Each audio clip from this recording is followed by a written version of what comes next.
Welcome back to our channel. ఈ రోజు వీడియోలో మనం బయట వర్షం పడుతుంది. ఈ వర్షానికి ఇంట్లో వేడివేడిగా ఆనియన్ పకోడీ చేద్దాం అనుకుంటున్నాను. సో ఫుల్ రెసిపీ మీకు చూపిస్తాను, స్కిప్ చేయకుండా చూడండి. అలాగే మీరు కూడా వర్షం పడుతున్నప్పుడు ఈ రెసిపీ ట్రై చేయండి.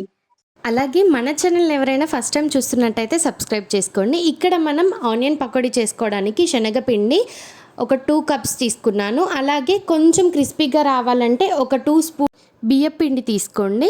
అలాగే మీకు ఎంత క్వాంటిటీ కావాలో అన్ని ఆనియన్స్ అయితే కట్ చేసుకోండి, ఇక్కడ చూపించినట్టుగా పొడుగ్గా. నేనైతే ఇక్కడ 2 పెద్ద సైజ్ ఆనియన్స్ తీసుకున్నాను. ఇంకా ఆనియన్ పకోడీ ప్రాసెస్లోకి వెళ్ళిపోదాం. నేను కొంచెం కారం వేసుకున్నాను, మీ కారంకి సరిపడా మీరు కూడా వేసుకోండి. అలాగే ఓమా అండి, వాము అని కూడా అంటారు. ఈ వాముని చేతితో నలుపుకొని వేసుకుంటే ఫ్లేవర్ అనేది మనకు ఆ పిండికి పడుతుంది. అందుకే ఇక్కడ నేను చేత్తో మంచిగా నలుపుకొని ఈ వామును కూడా వేసుకుంటున్నాను. అలాగే సేమ్ మనం కొంచెం జీలకర్ర కూడా వేసుకోవాలి చేత్తో నలుపుకొని. అప్పుడే మనకి ఇవన్నీ మనం ఏం వాటర్ వేసి మిక్స్ చేయట్లేదు కాబట్టి, అలాగే బాయిలింగ్ ప్రాసెస్ ఏమి ఉండదు కాబట్టి, ఈ పిండిని డైరెక్ట్గా మిక్స్ చేసుకుంటాం కాబట్టి కొంచెం రబ్ చేసి వేసుకుంటే ఆ ఫ్లేవర్స్ అన్నీ పిండికి పట్టుకుంటాయని చెప్పేసి ఇక్కడ నేను చూపించినట్టుగా మీరు కూడా వేసుకోండి. అలాగే మీరు సాల్ట్ మీ టేస్ట్కి సరిపడా కొంచెం నేను ఇక్కడ ధనియాల పొడి వేసుకుంటున్నాను. ఒకవేళ మసాలా స్పైసెస్ ఎవరికైనా ఇష్టం ఉంటే స్పైసెస్ కూడా వేసుకోవచ్చు. నేనైతే మసాలా స్పైసెస్ ఏం వేయట్లేదు. అలాగే కొంచెం కరివేపాకు, ఇవన్నీ వేసేసుకొని మనం మంచిగా మిక్స్ చేసుకోవాలి. అలాగే కొంచెం కొత్తిమీర. అయితే పిల్లలు ఉన్న వాళ్ళు ఈ కొత్తిమీర కరివేపాకు ఇష్టపడరు కదా, ఈ కొత్తిమీర కరివేపాకు వాము జీలకర్ర ఇవన్నీ మనం మిక్సీలో వేసేసుకొని ఆ పేస్ట్ వేసుకున్నా పర్లేదండి. ఇవన్నీ అయితే మిక్స్ చేసుకున్నాక మనం ముందు కట్ చేసుకున్న ఆనియన్స్ ఇలా పొడుగ్గా ఉంటేనే మనకి పకోడీ పర్ఫెక్ట్గా వస్తుంది. సో ఫ్రై అవ్వడం కూడా మంచిగా అవుతుంది డీప్ ఫ్రై చేసుకునేటప్పుడు, లోపల పచ్చిగా ఉండకుండా. అందుకే ఇలా పొడవుగా కట్ చేసుకొని ఇక్కడ నేను చూపిస్తున్నట్టుగా వాటిని సపరేట్ చేసుకుంటూ వేసుకోండి. ప్రస్తుతానికైతే మనం ఆనియన్స్ వేసుకున్నాం కదా, ఈ ఆనియన్స్లో ఉన్న వెట్టుతోనే పిండి మొత్తం తడుపుకోవాలి. ఈ ఆనియన్స్తో ఎంతవరకు అయితే ఈ వెట్తో అవుతుందో అంతవరకు కలుపుకొని తర్వాత మనం వాటర్ కావాలంటే యాడ్ చేసుకోవచ్చు. ఈ ఆనియన్స్ వేసుకున్నాక కొద్దిగా ఒక చిన్న స్పూన్ అంతా ఆయిల్ వేసుకోండి. ఆయిల్ వేసేసుకొని మొత్తం ఈ ఆనియన్స్లో ఉన్న వాటర్తోనే మనం ఈ పిండిని అంతా మిక్స్ చేసుకోవాలి. ఇక్కడ నేను చూపిస్తున్నట్టుగా ఆనియన్స్ నుంచి వాటర్ వచ్చేంత వరకు మిక్స్ చేసుకోండి.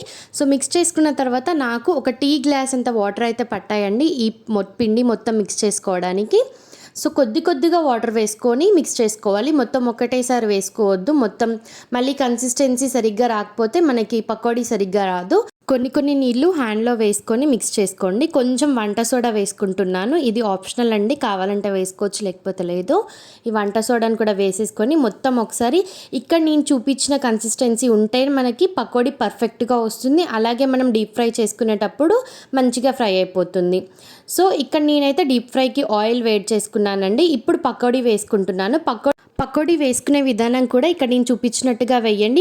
ముద్దలుగా డైరెక్ట్ మనం బజ్జీలు వేసినట్టు వేస్తే పిండి సరిగ్గా కాలదు, పకోడీ కూడా పర్ఫెక్ట్గా ఉండదు. ఇక్కడ మనం చేత్తో వేసేటప్పుడు దాన్ని సపరేట్ చేసుకుంటూ వేయాలండి, అప్పుడే మనకి పర్ఫెక్ట్గా పకోడీ వస్తుంది. సో మీకు ఆయిల్లో మీరు తీసుకున్న క్వాంటిటీకి ఎంత సరిపోతుందో అంత వేసుకోండి, మళ్ళీ ఇంకా నెక్స్ట్ టైం వేసుకోండి. ఇక్కడ చూపించినట్టుగానే ఖచ్చితంగా పకోడీ మాత్రం ఇలానే వేసుకోవాలి. మనం పకోడీ ఆయిల్లో వేసాక ఒక 2 మినిట్స్ పాటు అలానే ఉంచండి, కదపకండి. అప్పుడు మనకి పకోడీ అనేది ఆయిల్లో ఫ్రై అయిపోయి పైనకి తేలుతూ ఉంటుంది. ఆ టైంలో మనం ఇంకొక సైడ్ టర్న్ చేసుకొని ఫ్రై చేసుకోవాలి.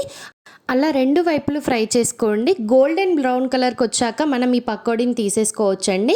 నేను ఇక్కడ చూపిస్తున్నట్టుగా మీరు 2 స్పూన్స్ లేకపోతే 2 గరిటెలు తీసుకొని ఫ్రై చేసుకుంటూ ఉంటే చాలా ఈజీగా అవుతుందండి ప్రాసెస్. ఒకదానితోనే మనకి మొత్తం పకోడీ ఒకటేసారి రావాలంటే అవ్వదు. అలాగే ఆయిల్లో కూడా ఇవి మాడడానికి ఛాన్సెస్ ఎక్కువగా ఉంటాయి.